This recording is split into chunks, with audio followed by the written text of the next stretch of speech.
Voilà, dans la vidéo précédente, on a vu comment déterminer une équation vectorielle d'une droite. Pour cela, il nous faut un point de cette droite et un vecteur qui donne la direction de cette droite, un vecteur directeur. Tout vecteur qui a la même direction que la droite est un vecteur directeur. Alors ici, en fait, le vecteur directeur que l'on a pris, c'est le vecteur AB, puisque la droite était définie par les deux points A et B, et nous n'avions rien d'autre a priori.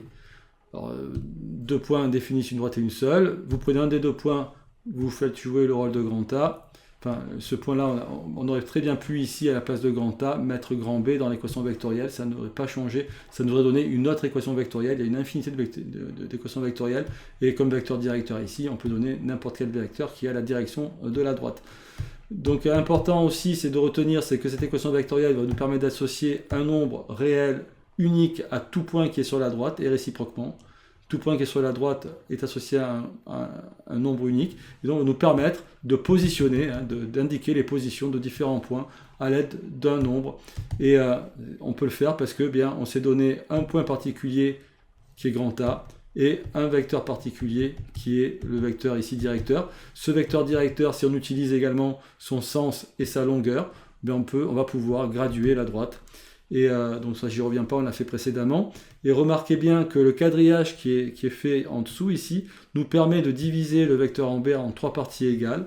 Et on va pouvoir également mettre des graduations intermédiaires. Par exemple, le vecteur AB peut être divisé en trois parties égales grâce aux lignes verticales.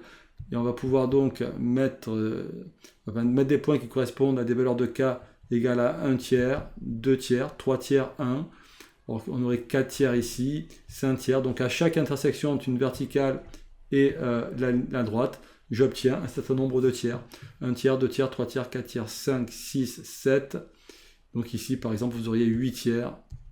Et encore plus 1 tiers, vous obtenez 9 tiers qui sont bien égales à 3.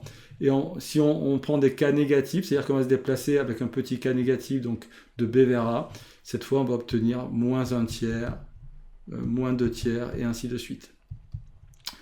De même, donc moins 1, moins 2, moins 3, moins 4, moins 5 tiers ici par exemple. Et vous remarquez aussi que les lignes horizontales, celles-ci, vont couper le segment de droite AB en deux parties égales, donc le vecteur AB, enfin le représentant du vecteur AB en deux parties égales.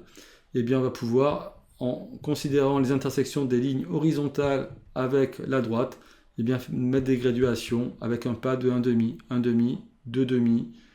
Ici, vous avez 3,5. Le 3,5, vous voyez, le point grand E est bien obtenu à l'intersection d'une ligne horizontale avec la droite. On a le point grand E qui vaut 3,5 ici.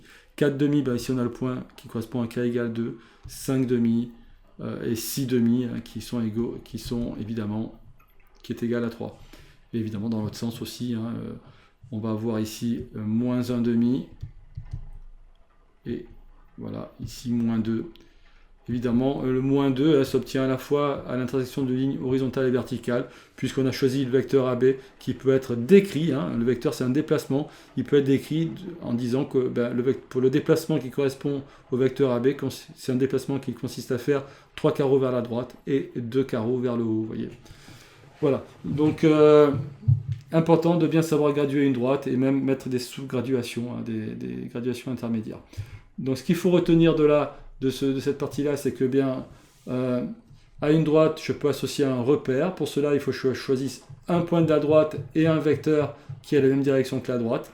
Et avec ça, je vais pouvoir associer un nombre unique à tout point de la droite et réciproquement. Donc c'est quelque chose de vraiment très important. On va détailler ça encore davantage avec le plan, puisque ça aussi c'est quelque chose d'important à bien comprendre, et on n'insiste pas suffisamment là-dessus quand on démarre ce cours de géométrie analytique plane. Plane, ça veut dire qu'on travaille dans un plan.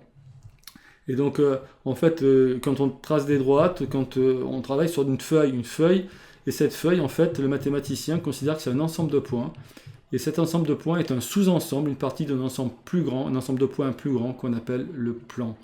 Alors, comment définit-on un plan ? Eh bien, pour définir une droite, vous avez besoin de deux points distincts, d'accord ?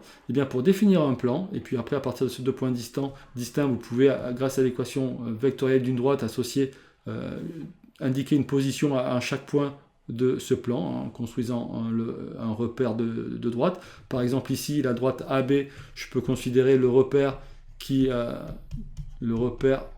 AAB, ça c'est un repère. de la droite AB. Et ce repère me permet d'associer un nombre à chaque point de la droite AB. Par exemple, le point le point grand A, le nombre ce serait 0. Le point grand B, le nombre associé c'est 1. Vous voyez, et ainsi de suite. Donc si je fais 2 fois AB, l'équation vectorielle de la droite AB, ce serait donc un point grand M appartient à la droite AB, si et seulement si il existe un nombre K tel que, K qui appartient à R, on n'écrit pas, mais en général il faut y penser, le nombre K appartient à l'ensemble des nombres réels, tel que, on peut même soit mettre une barre verticale, soit faire simplement une virgule. Vous voyez ici on a écrit juste une virgule. Bien, pour aller du point grand A qui est l'origine du repère sur la droite AB à un point grand M de cette droite, eh bien, il faut faire, on fait K fois le vecteur de la base, c'est-à-dire K fois AB. Quand K égale 1, grand M égale B. Quand K égale 2, le point est ici. Le point est ici. Quand K égale 3, je me déplace de 3 carreaux vers la droite à chaque fois. K égale 3, je serai à cet endroit ici, vous voyez. Donc, K égale moins 1, je suis ici. Alors, les 3 points non alignés, bien, une fois que j'ai choisi grand A comme origine, je vais pouvoir associer un deuxième vecteur. Donc je vais avoir un deuxième vecteur qui est le vecteur AC. Je vais pouvoir créer une deuxième droite, la droite AC. Et là, je vais obtenir ce qu'on va appeler un repère du plan, avec comme origine grand A, comme premier vecteur de la base AB et comme deuxième vecteur de la base AC. Et je vais pouvoir dire, en fait, je vais pouvoir écrire ce qui est déjà écrit ici. Je vais pouvoir écrire une équation vectorielle, mais cette fois-ci d'un plan. Et donc un plan entièrement défini par quoi? Par un point et 2 directions non parallèles. Voyez, je vous donne un point et 2 directions non parallèles. Je vous définis un plan. Et à chaque point de ce plan, je vais pouvoir associer 2 nombres. Ces 2 nombres, c'est petit k et petit l. Et ces 2 nombres, ce sont les coordonnées du point grand M dans le repère qui est donné ici. On n'insiste pas suffisamment là-dessus. Mais quand on écrit une équation vectorielle comme ça, de la droite, on associe, en fait, on avait une notion de repère derrière. Et ici, pareil. Et donc, vous imaginez mieux maintenant ce qu'est un plan. C'est un ensemble de points. Et pour le définir, pour obtenir un de ces points, je pars de grand A. Je fais un certain nombre de fois le vecteur AB, plus un certain nombre de fois le vecteur AC. Donc, je me déplace d'abord dans la direction donnée par AB, un certain nombre de fois dans un sens ou dans l'autre, un certain nombre de fois le vecteur de la base. Puis ensuite, j'arrive à un point, puis je me déplace, par exemple ici, le point grand E, bien je pars de grand A, je fais une fois le vecteur AB. Donc pour aller de grand A à grand E, je fais une fois le vecteur AB, plus, alors le vecteur AC, vous voyez, c'est un carreau vers la droite et 2 vers le haut. Un vers la droite, 2 vers le haut, un vers la droite, 2 vers le haut. Vous voyez bien que vous faites 2 fois le vecteur AC, plus 2 fois le vecteur AC. Une fois le vecteur AC, 2 fois le vecteur AC. Le vecteur AC, c'est 1 vers la droite, 2 vers le haut.